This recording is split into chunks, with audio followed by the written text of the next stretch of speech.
subverted. Downplay that glory, try to take our work. But now we praise her higher cause he left the curse. So Reuben, Simeon, Levi, Judah, Zebulun, Ephraim, Manasseh, Naphtali, Gad, Issachar, Asher, and brother Benjamin. Told y'all to Israel, told y'all to Israel. It's the awakening, it's the awakening.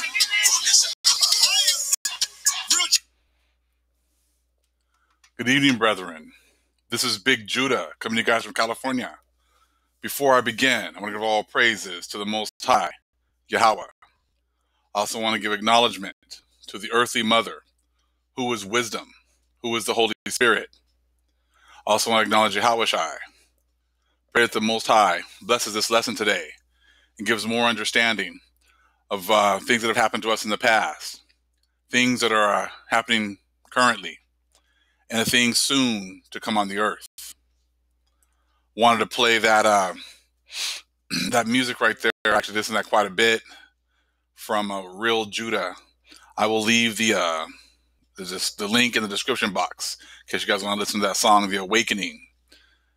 It's very appropriate to the times that we're in, and that this awakening is spreading at a breakneck speed to the ones that have been called and the ones the Most High is awakening. It's just growing leaps and bounds day by day, especially as this world gets weaker and weaker, and people are now starting to be enlightened to the wickedness of the society worldwide, and the fact that we've been lied to about absolutely everything. And when you listen to a lot of the Hebrew music, just starts to resonate more and more with, our entire lives, leading up to this point. That now it's everything is the puzzle is starting to come into a much clearer view, giving us much more understanding. This lesson today is going to be about the 12 tribes chart, among other things, and how the 12 tribes chart fits into prophecy. That's what we're going to be getting into. Many people, when I first came into the truth, I was introduced to the 12 tribes chart, and that's what I was given when I first got into it. And a lot of people are now, talking against the 12 tribes chart. You got your BOIs, the black only Israelites, and you got different people who come into different areas as far as different understanding is concerned. And I'll give some of my understanding as the Most High has given me as far as the 12 tribes chart is concerned, and other things as well that kind of goes along with how we can tell who are our people. And we'll kind of take a look at some other books as well, as far as this is actually something that has happened, and there's been some examples in other books that will kind of help us today with this question of telling who is Hebrew, who are our people, and who aren't our people, and why you can't just look at someone and say, oh, this person's so-called Negro, he's our people, he's one of us for sure. It's nothing is that simple. And what's kind of happened with when the other nations have gotten a hold of us and taken our books and been hiding all this understanding, they really work to oversimplify everything. If it's really simple, it's probably a lie. There's good things and bad things about the chart, then just like, but there's, it's just the way that it is. It's not that simple. It's just looking at someone and saying, oh, your dad's Cuban, you're Manasseh. Your dad's a Native American, you're Gad. It's not that simple. And the chart was good when, first getting into it, when you're trying to figure many things out. But as you get deeper and deeper in this, you get more and more revelations and much better understanding as far as this is concerned. And I hope by the end of the lesson today, we'll get a much better understanding of how we're supposed to go about looking for our people, and how the Most High is going to use us as far as this is concerned. Okay? Now, let's see. I feel and what I think the Most High is showing me, is that this 12 tribes chart substantiates my point that the lands over here in the Americas are our lands. The lands over here are part of the inheritance that the Most High gave to us. Okay? So we're going to kind of get into that as well. Now, what you have to believe is this, okay? Take a look at the people who've had us when they took over the Edomites and the other nations. We have to believe that when they were bringing people over here on the ships, that they knew they were going to take Judah to a specific place, Benjamin to a specific place, Levi to a specific place, and Ephraim to a specific place, Manasseh, Simeon. They're going to have to differentiate over in West Africa who exactly is who, which ship to put them on, and then ship them exactly to the spots that they designated for those particular tribes. So you think they're going to, they were going to take Zebulon and make sure that Zebulon went to his spot, Gad, Reuben. Hey, if you're Reuben, I got to make sure I take you here. Oh, you're Asher, let me make sure I take you to Colombia or that area over there. Oh, you're Issachar, I'm going to make sure I take you over here to Mexico. Oh, you're Naphtali, okay, I'll make sure I take you to Argentina. Now, when you start looking at the history and how they treated our people and the utter disdain that they had for us, these guys were feeding our children to their dogs. They were raping our women. They were destroying our men. Do you really think that they cared enough to take us to a specific place because that was our land? Do you really think that they would, be that diligent and really, find, make sure they were really detailed and making sure they find out which tribe we were from and taking us to those specific lands? I mean, these people hate our guts. They hated us back then. They hate us today. I don't think they were trying to make sure that we knew which lands were ours. They were going the opposite direction, trying to make sure that we didn't know. They obliterated any memory of who we were. So then it doesn't make any sense that they would be trying to make sure that they took all these certain people to certain lands. They were trying to confuse us, not keep us together, not keep us with our specific tribes. They were destroying us. So it doesn't make any sense that they would be making a point to take specific tribes to certain locations. Okay? And we're going to go into some comments that I saw from some of the other videos, because you can kind of now at this point tell the difference between, this is how you tell, who's who, is by the things that come out of their mouths, the way that people express themselves. Just like you can't tell who's who as far as Israel, you can't look at people and just say, this person for sure is an Edomite. This person for sure is a Moabite. So when we came into this, we needed things kind of simplified because we were getting overwhelmed with so much information. So now that, we've been in this for a while and we've got a little more understanding, now the Most High can now open up our understanding to even, more spiritual things. And we can kind of leave a lot of the carnal, just looking at people and saying, this person's this person's that. So as the 12 tribes chart helped us to kind of, simplify who's who. When you go to black only, they even make it even more simple with pretty much, unless you're Negro, or supposed Negro, you're not Israel. So pretty much every single Negro that I see for sure is Israel. But anyone that's not Negro for sure is not Israel. Now see, again, now we've gone to oversimplifying things again. But that's not how this works. Most High is not that simple. Okay? And as we go into some of the other books and things like that, you'll see that the Most High never made it so you can just look at people and tell who's who. This even happened with family. Couldn't tell who was who by looking at them. And we'll get into that shortly. Okay? Let's see here what we got first here. This is one of the comments. Is actually from the Fox News interview a couple weeks ago, talking about the Hebrew Israelites. And these are some of the people that, you can tell who's who by the stuff that comes out of people's mouths. Look at this guy right here. His people came here too. The people who came from Europe did not mean the people here ill. But when things broke down, it was war. They lost. So, no, it's not theirs anymore. To the victor goes the spoils, not the other way. And I'm sure this guy probably is a Christian and not even realizing that this goes against what the Most High has set up. The Most High had, after the flood, we talked this a few videos ago, that Shem, Ham, and Japheth and Noah all came together and made an agreement. These are your lots. These are your inheritances. You are not allowed to go and take someone else's inheritance. And if you do, there will be a curse on your seed forever.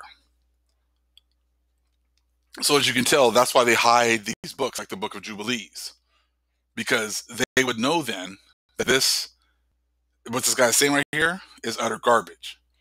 To the victor goes the spoils. That's not how it works. And I was just, we're doing some studying, and you think of it, our nations, these other nations knew this, that you can't go and take other people's lands. Because if you do, there was going to be a curse on you. When we were first enslaved in Egypt, we were enslaved in their lands. When the Babylonians came, they came and took us from our lands and enslaved us in their lands. See that? Because they knew that you could not, you can't take other people's lands. And they knew that we had the best land. And they had the power to take our lands. They took us. So they had the power to stay in our lands if they wanted to. But they didn't. So you got to look at people's actions, because they knew that they could not take our lands. When the Persians and Medes took over, then we were in their power. We were under their, leadership at that time. What did they do? They let us go back to our lands and rebuild our lands. But it was in their power to go and take over our lands as well. But they did not, because they were aware of this agreement. Not till you start getting to the Greeks and the Romans, Edomites, do you start seeing them coming and taking over people's lands, taking over their inheritances. See, that's also part of the curse that they're going to be suffering, because they came and took other people's lands. You see that? So when you start looking at the 12 tribes chart and you start breaking down the lands, they're breaking down these lands because they know that this is our inheritance.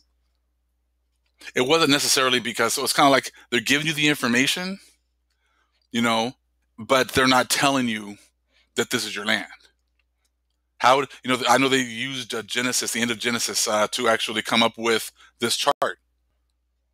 And it kind of describes maybe like some of the inheritance for each particular tribe. Not sure exactly how that works out, if that's true or not, but we know that this is our inheritance over here. This is part of it too.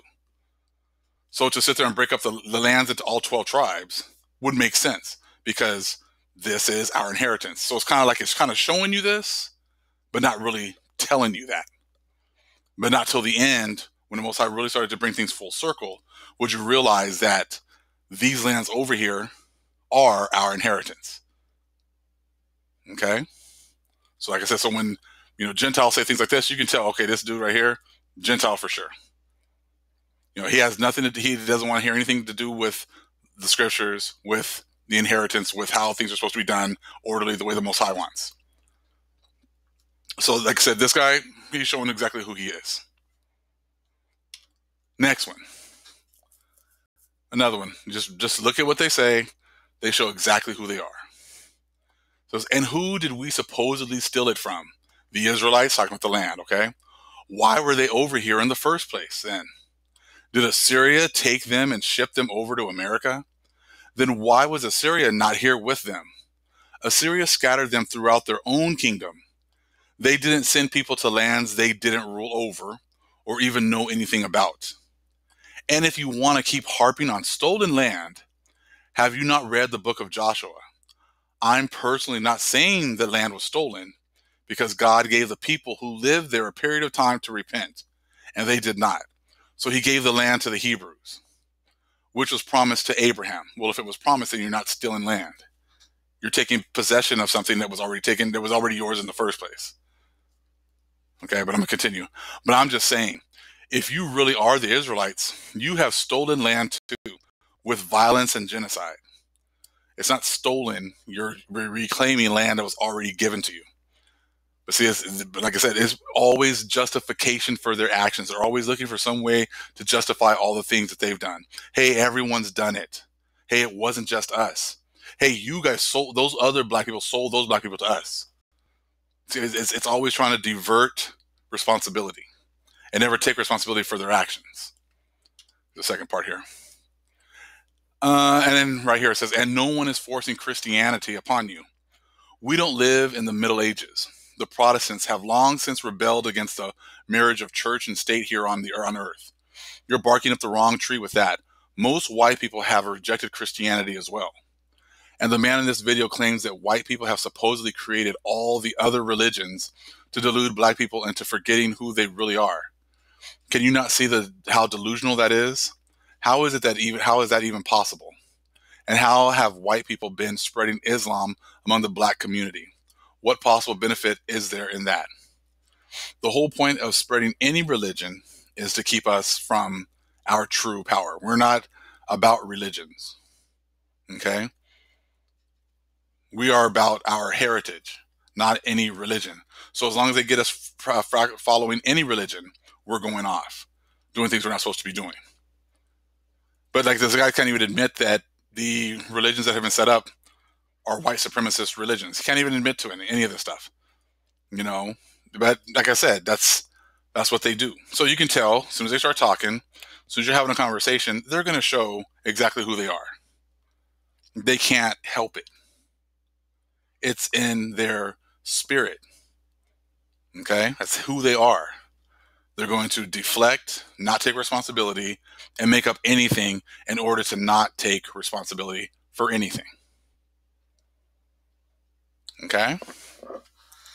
Now, my brother has been sending me a lot of pictures and a lot of information, so I wanted to use some of the stuff that he's been sending me and share with the brethren as well. Now, like we said, this land here was our inheritance. It's gone over, they've gone, above and beyond trying to hide all this information. And it says right here, this proves the Aztecs were black people. Moctezuma. It says Moctezuma was a man of middling size, thin, and like all Indians, of a very dark complexion. Okay? So it's talking about the natives right here and what they look like. Okay? Now we know now, not all of the natives, not all of the Hebrews are going to look the same because we have mixed. And not only that, we're Jake. Jake can make anything from light skin to dark skin. So we're not all going to look the same. Okay? We already know that. That's a scientific fact. That two people of color can make babies that look totally different because we have dominant genes. And we can make everything. Because, the Most High loves variety. And that's what we express when we have kids.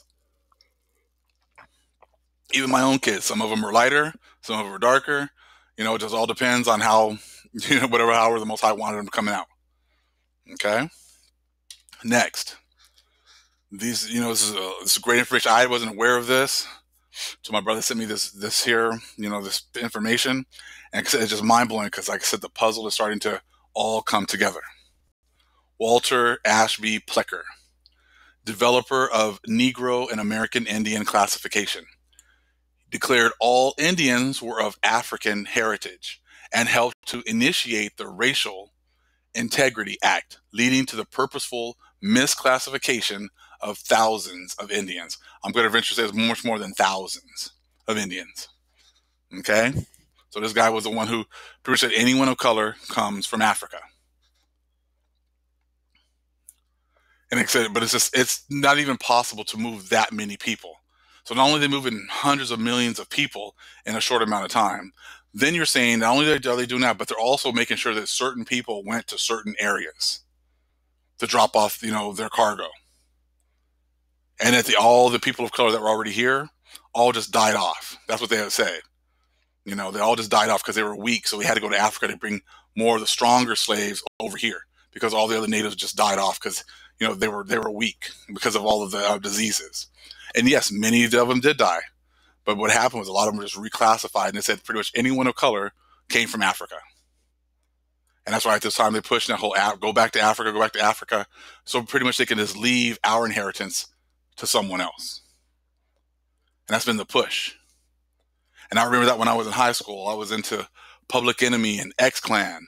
And X-Clan was really pushing the whole thing with Africa and getting back to our roots. And, we had a little medallion with the African, map right there in the middle with the colors and everything else. Because they were really pushing that. They didn't care if you talked about the white man, you talked about whatever else, as long as you were pushing going back to Africa.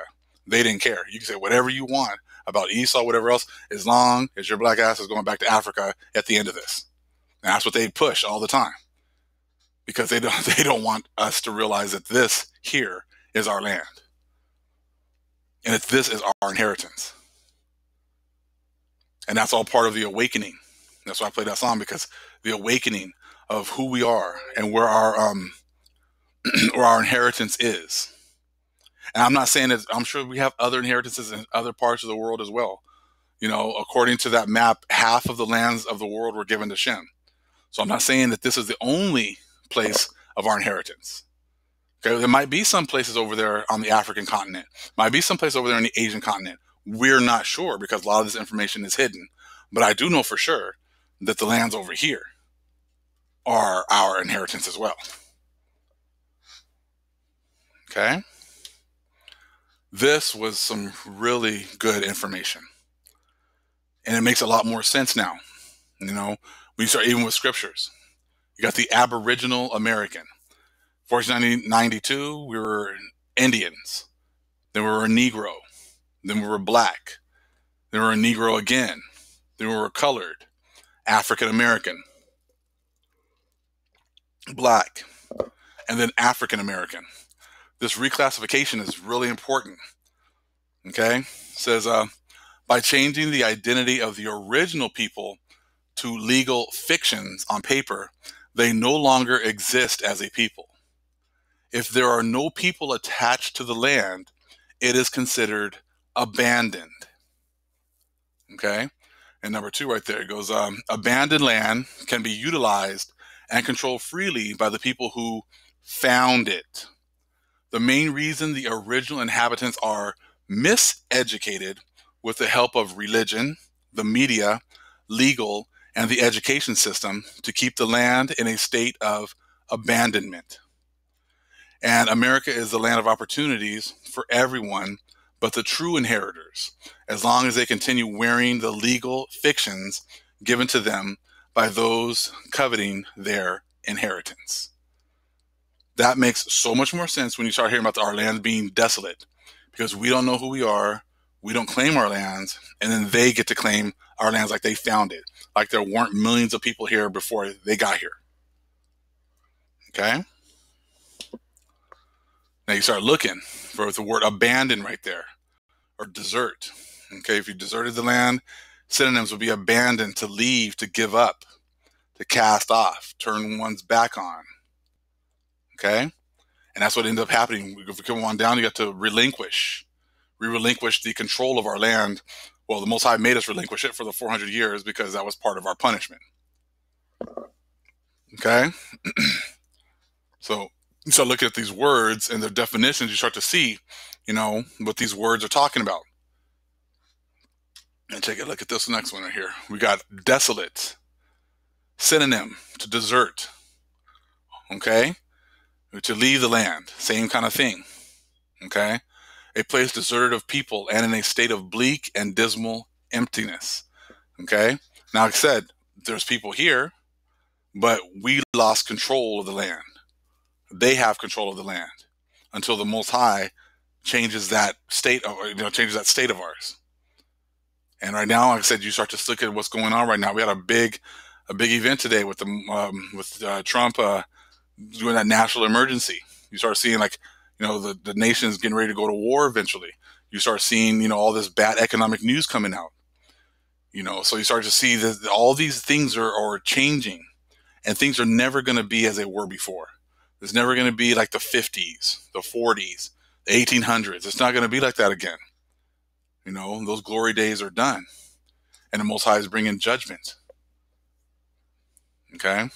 So yes, our land was desolate because they made us a non-people. They took away our rights to this land, and they looked at it as abandoned land that they could come and take. And that's what these people are still living like.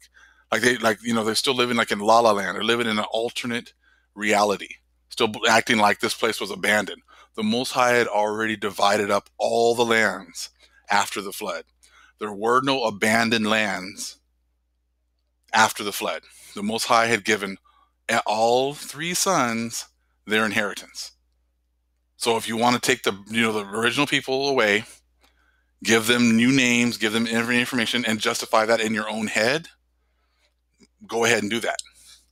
But the Most High already said, if you do that, you take someone else's land, let alone forget about this anyone. If you take his chosen people's land, and then you take their resources and you make them work it for free, and you do all these things to his chosen people, what do you think he's going to do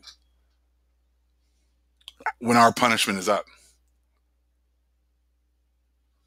Okay? Now, this is from my book, White Awake. And take a look at the top here about denial, which is exactly what you have to be in if you're going to believe that this land was an abandoned land and you had the right to just come over and take it. Mind you, like I told you, the other nations knew about this agreement. That's why the Babylonians did not come and take over our land. They took us to their land. So the Persians and Medes did not come over and just take over our land. They let us go back to our lands and rebuild. Not till you start getting to the Greeks and the Romans, do you start seeing people come in and taking over our lands.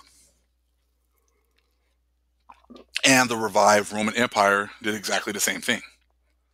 Take a look at the top. Discovery, really? Can any thinking person say with a straight face that what Columbus did when he got to America was discover? How can one discover a nation that's already inhabited by millions? Charles highlights how ludicrous this claim is by asking his listeners to consider leaving out their wallet, phone, or iPad so they can experience what it's like to have their property discovered. Yet we've made the conscious decision to tell the history of our nation as one that was discovered by Columbus and other explorers. Some questions beg to be asked. How have we convinced ourselves to embrace something that sounds more like a fairy tale than a factual account of history? How do otherwise logical people voluntarily look past the documented facts and pass on a false narrative? There is only one explanation that makes sense. We are traumatized, and we are therefore in denial. Acknowledging that all our land was stolen from native people feels like too great a burden. So we create an alternative reality that allows us to disengage emotionally from the truth. Very eye-opening and very powerful statement right there, because that's exactly what's happened. Okay? Exactly what's happened. You have to pretty much just make up an entire another reality and just don't even acknowledge the truth, which is when you start looking at these comments, that's exactly what these people are doing, not acknowledging the truth. Now, again, like I said, you start looking at comments, stuff that comes out of people's mouths, and they start to show you exactly who they are. Every race has been enslaved at one time or another. Why is it only the blacks, and even then, only a percentage of them, who feel like they are owed something because their ancestors were in bondage? Most of them even think that the white man went to Africa and rounded them up instead of warring black tribes, catching and selling them. I am Irish on my mother's side and Cherokee on my father's. Both races had it pretty rough at times, but I don't feel that I am owed anything I didn't earn. That was a long time ago. I can't blame my good times or my bad times on my ancestors' lives. Well, biblically, yes, you can. Because if you're part of the 12 tribes and our ancestors messed up, we're paying for it. So if you want to believe that, hey, you're pretty much in control of your own destiny and you can do whatever you want and everyone has an equal chance, I say, hey, believe that fairy tale if you want. Like I said before, we are living proof that the Most High punishes the children of the people who committed the crimes. When I'm reading the De Las Casas books and the accounts of what's going on there, those were children that were just they didn't do anything, but they were born in this horrible state because we were paying for the sins of our fathers. So these children were being killed, cut into pieces, fed to dogs, raped, ripped from families. Same thing with the mothers, fathers, everyone. So it was okay for them to come over and do this because, they would talk about manifest destiny, things like that. So it was okay then. Now, all of a sudden, now that we're telling you, hey, you're going to have to pay for the sins of your fathers, now I don't believe in that. Now you're crazy. Everyone's gone through slavery like that. Really? Who? Where? See, it's like that's what they do. Like I said, minimize the stuff that happened to us. But if something happens to them, we all need to come together and feel their pain. Okay? And it doesn't matter what we say. It matters what the Most High says. If the Most High says you're going to have to pay for it, you can make up whatever story in your mind. You're still going to have to pay for it because we did exactly the same thing. Now, what's crazy is when you start looking at the 12 tribes chart and how it sets up, and it's, over North America, Central America, and South America, how huge those areas are and how big each area is given to each tribe. And then you start to look at what this one right here, the 12 tribes of Israel, over here by the Mediterranean, over here in the supposed Middle East. And you start to look at how small each, little section that the 12 tribes get. It just doesn't even make any sense. It goes from a huge landmass to a small landmass. And the Hebrews, you know how we do. We have a lot of babies. We don't die, we multiply. We have more babies, more babies, more babies. So the Most High is going to give us little itty bitty little pieces of land for each of the tribes. And I don't care if they say, oh, well, no, Israel's a lot bigger than what that is.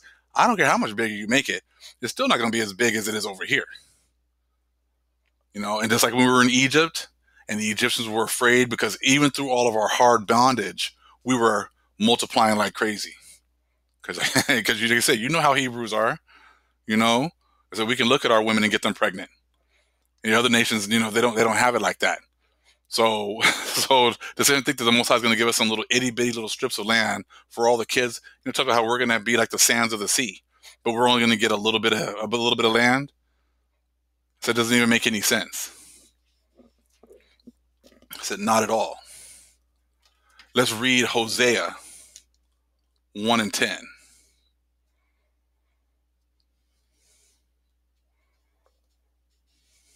Let me get here real fast. Hosea chapter 1, verse 10. Yet the number of the children of Israel shall be as the sand of the sea, which cannot be measured nor numbered. So before we were being destroyed, the Europeans came over here to the Americas and Central America and South America, and the place was just teeming with life, full of people. So it was like the best lands, and it was like they were talking about how it was more popular than any other place in the world because we didn't have the outside influences, messing with us. So we were able to multiply like crazy. So when these other nations were sent over there to destroy us, It was just, just so many people. So let me continue with Hosea. And it shall come to pass that in the place where it was said unto them, ye are not my people, there it shall be said unto them, ye are the sons of the living God.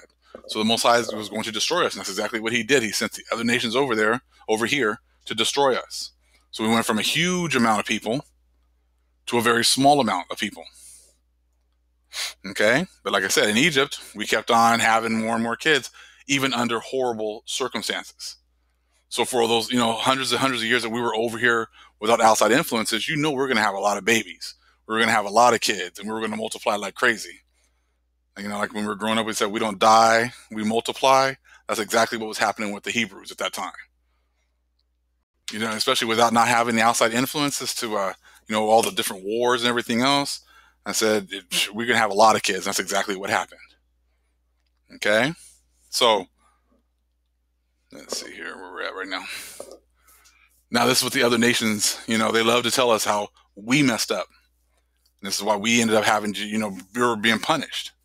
This guy says, yes, but remember, God himself warned the Hebrews time after time in almost every book written by each prophet that if they did not live by his commandments, if they bowed down to the other gods, intermarried with other cultures, yes, that's right, and not only not intermarry, but to not go in unto them or have affiliation with them, he would throw them off their land. Israel did all of these and worse, turning the temples into buying and selling establishments. First, when they were still traveling to the promised land, remember, because of their rebellion, lack of faith, God made them wander in the wilderness for 40 years until the bad blood died out. God made good on his warnings by throwing, I'm going to say, them off their land 2 times. I didn't copy the whole thing.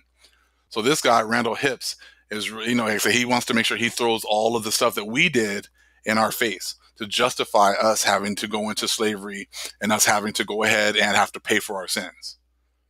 And hey, that's cool. But now that we've been raised up to read the rest of the book and to read how the Most High is now going to deal with you, now you don't believe in the Bible. Now all of a sudden, now all of a sudden we don't want to hear what the Bible says anymore. Now we're preaching hate. Well, this isn't hate right here when you're sitting there telling us all the things that we did. And now that he's raising up his men to tell you what's going to happen to you, now there's a problem. Let's read what it says about you guys. Obadiah 1:15. For the day of the Lord is near upon all the heathen. As thou hast done, it shall be done unto thee. Thy reward shall return upon thine own head. So you being prideful and saying, well, it's talking about how we messed up. Now we're letting you know how you messed up. And now there's a problem. Because you don't want to hear about the fact now that you're going to have to pay. So I give you guys a couple of these examples from the other nations, because we're going to start getting into, talking about how we can tell who the Hebrews are. All right. Take a look here. There's another one here. Chuck. Africans sold Israelites into slavery. Just like Koreans and Chinese are different but look similar, same with the Israelites and the Africans. Again, deflecting, right? But in the bottom, it doesn't matter who sold them, we still bought them. Exactly. Even though someone else sold them to you, you still bought them. You still use them.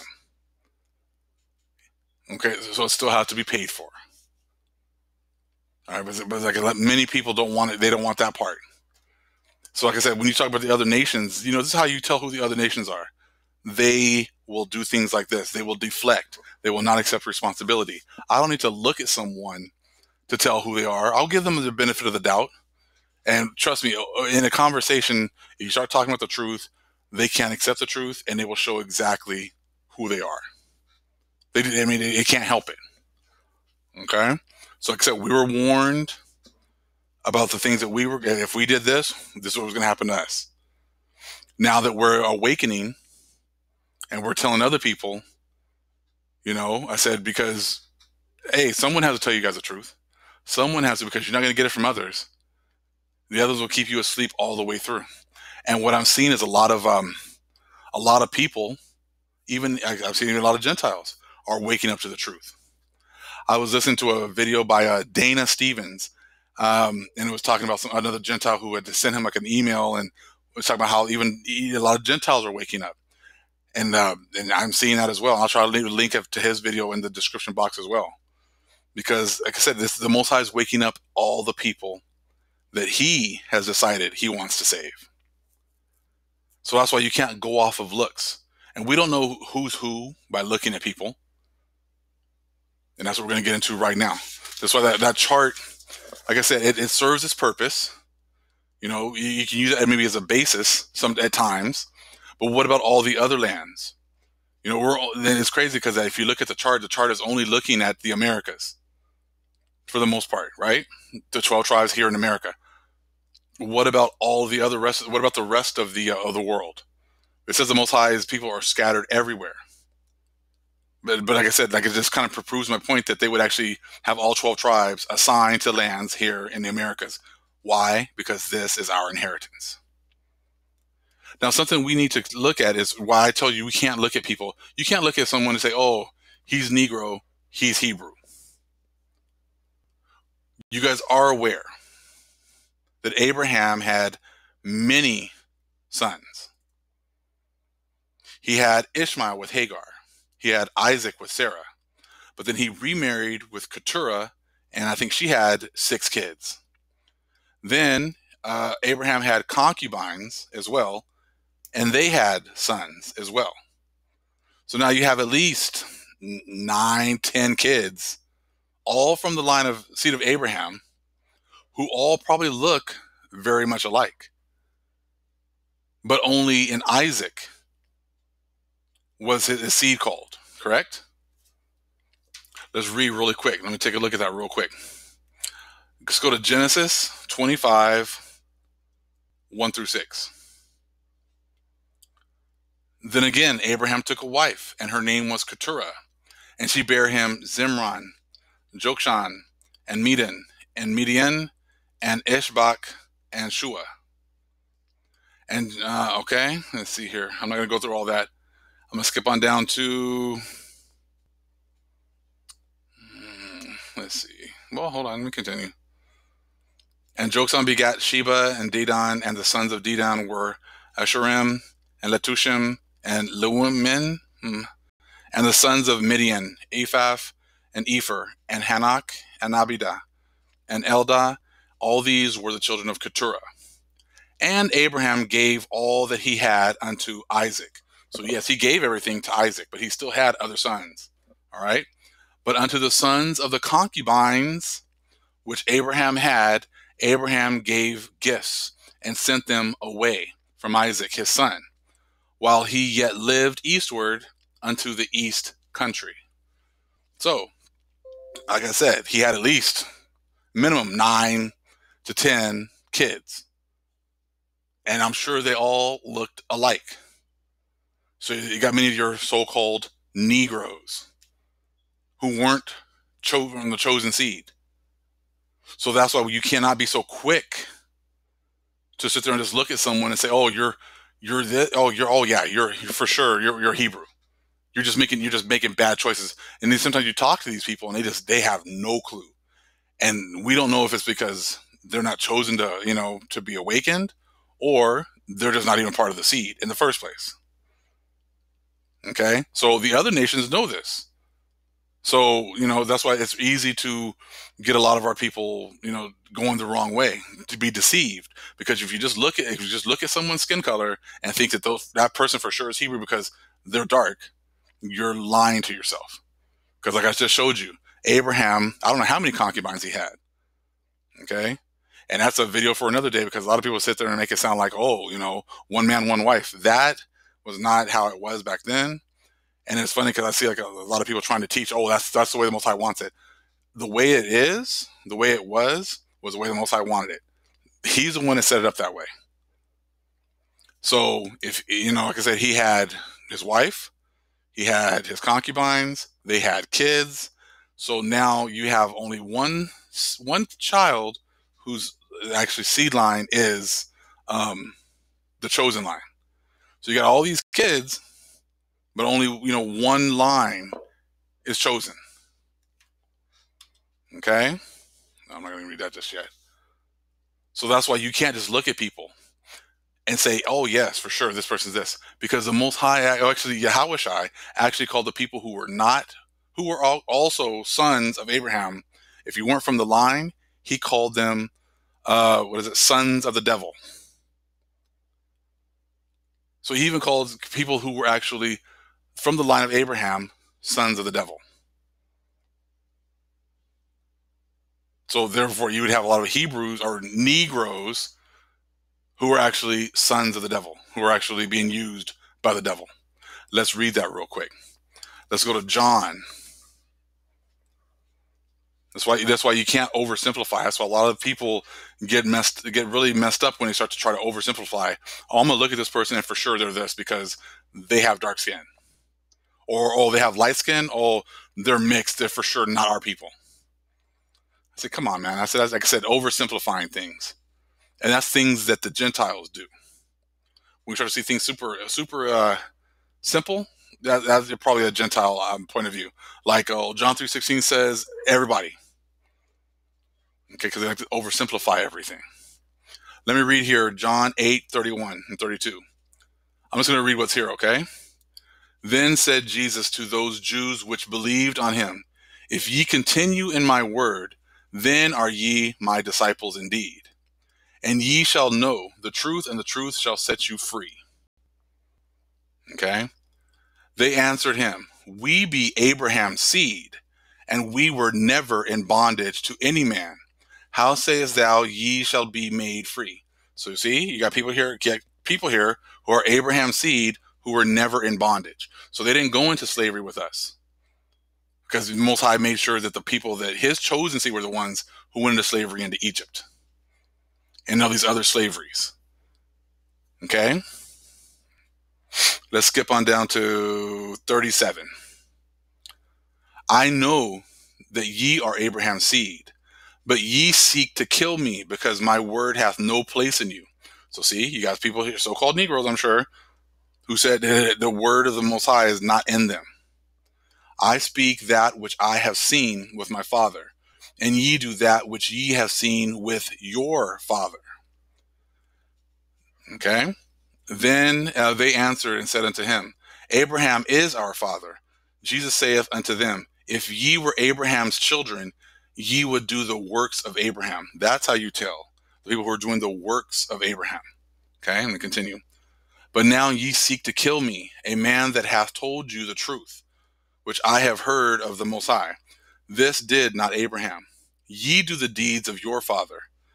Then said they to him, we be not born of fornication. We have one Father, even God. Jesus said unto them, if God were your Father, ye would love me, for I proceeded forth and came from God. Neither came I of myself, but he sent me. Why do ye not understand my speech? Even because ye cannot hear my word. Here, this is an important part right here. Ye are of your father, the devil, and the lusts of your father ye will do. He was a murderer from the beginning, and abode not in the truth, because there is no truth in him. When he speaketh a lie, he speaketh of his own, for he is a liar and the father of it. So Yahushua right here was calling people who were from the seed of Abraham, sons of the devil, especially in John 8:44. So this is exactly why you cannot just look at someone and say for sure this person is this. No, you can't do that. There's no scripture in there that will substantiate that. You can't go off how people looked thousands of years ago without, mixing in with other people, because we're mixed. And the Most High knows exactly who is who. So that's why I said that's why this is very important that we look at actions and words and who the Most High is dealing with. That's how we can tell who is Hebrew, who is of Isaac's line, and who is not. Let me read Romans 9, 7 and 8. Neither because they are the seed of Abraham are they all children, but in Isaac shall thy seed be called. So you have to be, for the light of Isaac, to be a son or daughter of the Most High. Now here goes verse 8. That is, they which are the children of the flesh, these are not the children of the Most High, but the children of the promise are counted for the seed. So the children of on the Isaac's line are counted for the seed. Okay? So when you start seeing people trying to oversimplify, oh, hold on, if your dad comes from this place for sure, you're this. Okay, that's oversimplification. Let me talk to you for a little bit. Let me see if this truth will actually have a place in you. When you start talking to people, you can tell really quick when you start talking about the truth, if they're part of our seed or if they're not, because they're going to either reject it outright, or they'll find some justification for many things that have already happened. There's no place for the truth in them. So that's how you have to test people. You have to test their spirit to see who they are, not look on the outward appearance. Now we're going to read this. This is from the Testament of Naphtali. And it goes into this subject really, really well. Okay? Since I was light on my feet like a deer, my father Jacob appointed me for all missions and messages. And as a deer, he blessed me. For just as a potter knows the pot, how much it holds, and brings clay for its accordingly, so also the Lord forms the body in correspondence to the spirit, and instills the spirit corresponding to the power of the body. And from one to the other there is no discrepancy, not so much as a third of a hair. For all the creation of the Most High was according to height, measure, and standard. And just as a potter knows the use of each vessel, and to what it is suited, so also the Lord knows the body, to what extent it will persist in goodness, and when it will be dominated by evil. For there is no form of conception which the Lord does not know, since he created every human being according to his own image. As a person's strength, so also is his work. As his mind, so also is his skill. As his plan, so also is his achievement. As is his heart, so is his speech. So what's in the person's heart, he will show through the things that he says or things that she says. Okay? As is his eye, so also is his sleep. As is his soul, so also is his thought. So his soul will express his thought, will be a reflection of his thoughts. If your soul is, conducive to following the Most High, your thoughts will always be on doing the Most High's will. If your soul is conducive to pretty much, being here and being worldly, your thoughts will be on worldly things like money, status, property, things. That's how you will be, because that's what's in your soul, to be that way. And a person of the Most High will not mesh with a person like that. Okay? Whether on the law of the Lord or on the law of Beliar. There's only two. There's no middleman. There's no middleman. Either you're following the Most High or you're following Beliar, Baal. And there is a distinction between light and darkness, between seeing and hearing. Thus, there is a distinction between man, and between woman and woman. This is very important right there by 8. One cannot say they are one in appearance or in rank. You cannot, that's very important. You can't look at someone and say, this person is following, the law of the Most High, and the other one will follow the law of Beliar by looking at someone. It is not that simple. I said that's what Gentiles do. Gentiles try to oversimplify it, so then they can creep in unawares, because we're like, oh, well, he's black like me. He's one of my people. But like I showed you before, Abraham had a whole lot of sons, and they all looked similar, but only in the seed of Isaac. So when you got these people trying to oversimplify things, so that people can infiltrate, and then they can cause havoc. Okay? So one cannot say they are one in appearance or in rank, for God made all things good in their order. Okay? So like I said, that's why it's so important that you got to make sure you try the spirits. At this point, like, so we've been in this long enough, and the Most High, the Holy Spirit will open up your eyes to see who's really down with this and who's not. Okay? All right. Now, something else, one of the last things I want to get into is from the book of Jasher. Okay? And this is one of my favorite accounts right here. This was when Judah and Joseph were kind of going at it because they wanted him to leave. Joseph wanted him to leave one of the brothers there, and Judah wasn't having it. And Judah was about to destroy all of Egypt. And now look, because these were brothers, they grew up together, and they could not recognize that Joseph was a Hebrew. Now, if you think it's just as easy as looking at someone and you can tell who they are by looking at someone, that shows you that you don't really have that much understanding. Because in these accounts, these guys grew up with each other. Yeah, he might, Joseph was dressed like an Egyptian, okay, but that's still his brother. How is it that he didn't know that he's a Hebrew like him? Because you can't go by just looking at people. But you're going to be able to tell because of the actions of Manasseh, that he could tell that Manasseh was one of his, not by looking at Manasseh, but by what Manasseh was able to do. The people of the Most High are going to be in this truth. They're going to be used by the Most High, and you'll be able to see that. They will have fruits that you can actually see. That will pretty much bear witness that they are of the Most High. So you can't look at someone and say, for sure, this is our people. You have to wait and look at their fruits to see if that person is of the Father. Let's take a look at, this is the book of Jasher, chapter 54. We're going to start at 28. And when Yehuda heard this thing, he was exceedingly wroth, and his anger burned within him. And there was before him in that place a stone, the weight of which was about 400 shekels. And Yehuda's anger was kindled, and he took the stone in one hand and cast it to the heavens and caught it with his left hand. And he placed it afterward under his legs, and he sat upon it with all his strength. And the stone was turned into dust from the force of Yehuda. And Joseph saw the act of Yehuda, and he was very much afraid.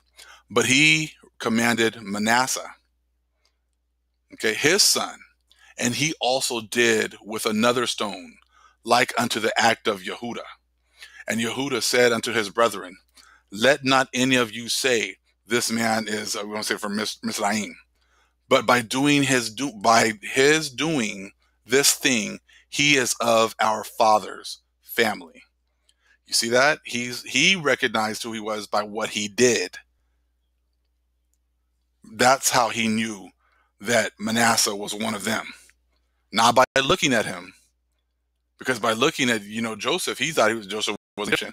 That's why he said, this guy can't be an Egyptian, because he just did only things that the Hebrews from the chosen seed are capable of doing.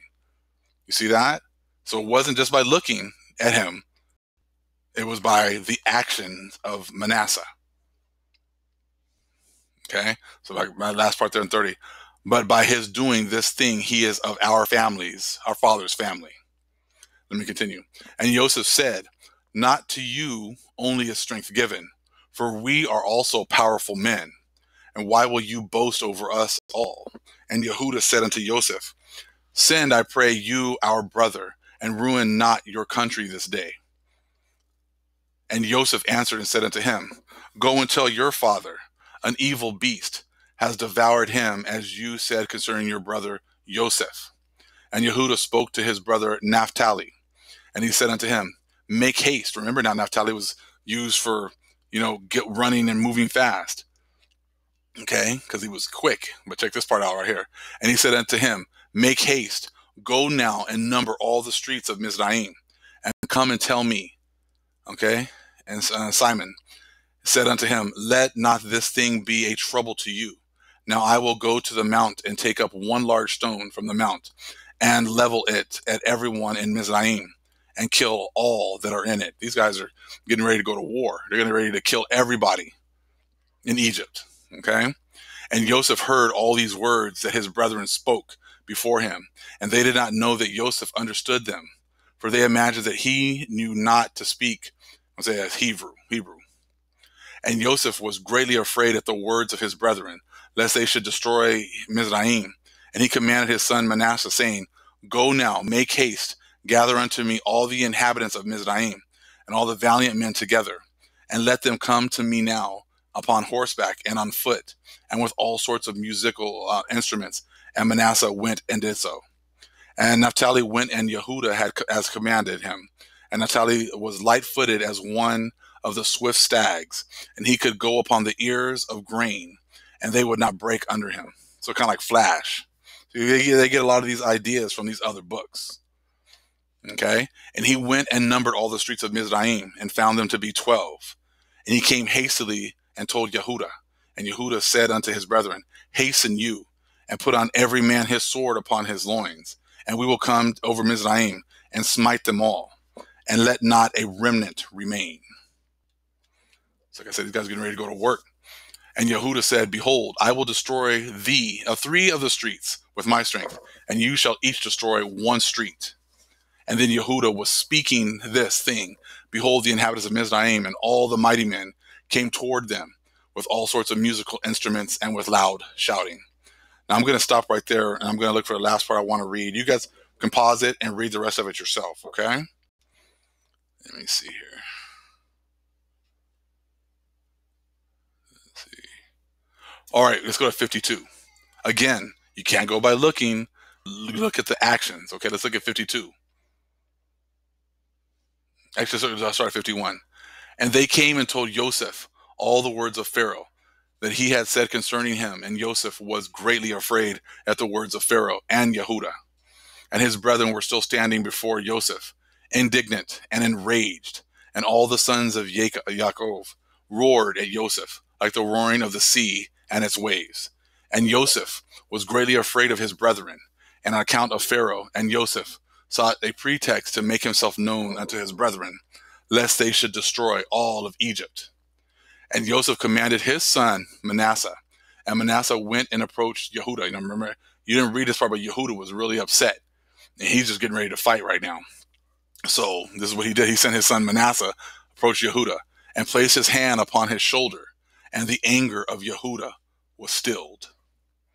And Yehuda said unto his brethren, Let no one of you say that this is the act of an Egyptian youth, for this is the work of my father's house. Okay? So, like I said, as you can see, they could tell who was who not by looking at them, but the things that they did.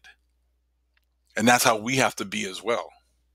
We can't just go by, hey, you were born here, you're our people. Hey, you're a so-called Negro, you're our people. Oh, for sure, oh, you're this, you can't be our people. The Most High knows who is who. And the Most High is going to give the portion of that spirit to his people. Okay? So, I'm going to read this right here. Because now I think a lot of people are waking up to the truth. A lot of people are seeing, that they've been lied to. Check this out right here. And it shall come to pass that in the place where it was said unto them, Ye are not my people, there shall they be called the children of the living God. Think, what is this verse saying? And let's keep it 100. Looking at the world and its condition, which classes of people fits this description after viewing this video? And please don't say the church, because then I'll ask what religion, as religion serves humanity. It's no wonder things are so havoc. The broad way leads to destruction. Narrow is the way, and few find it. Matthew 7:13. Despite all the horror of comments in regards to the chosen elect God, I am grateful to have stumbled across this information, as it brings confirmation to the overall awakening for the so-called African American and where we stand as a people. There's always a right and a wrong way to handle anything. But the truth of the matter is that it is what it is. I do not concur with how the group behaved. Let me see here. I believe it was childish and redundant and set somewhat of a bad reputation as a whole. For those that have ears, let them hear, and in like manner eyes, so they can see. Sisters and brothers, it is a waste of time trying to convince someone of anything who are stuck in their ways, especially if they are not spiritually connected. Even some of our own who as well have been giving over to reprobates. So there are plenty of people that look like us who have a reprobate mind. That's why you have to make sure that you don't just believe anyone just because of the color of their skin. You need to read and to study for yourself. Because like I said, everything has been turned upside down. That 12 tribes chart, I think, serves as more of a revelation that these lands over here are ours, our inheritance, and that the Most High has already divided up the lands depending upon, for each tribe. And the fact that they, even use that, is just an indication of the fact that they know that this land is ours, and that the Most High is going to restore our inheritance. All right. And so, like I said, if you want to use a tribes chart, as a basis to start looking for people, and that's fine. That's on you as well. But know that you really need to test each individual person, because you have to go on if the Most High is dealing with that person, what the Most High is showing that person, not just by looking at them, but testing the fruits, testing the spirits of each and every individual. All praises to the Most High, Yahweh. Acknowledgement to the earthly mother, who is wisdom, who is the Holy Spirit. Acknowledgement to Yahweh Shai. Shalom.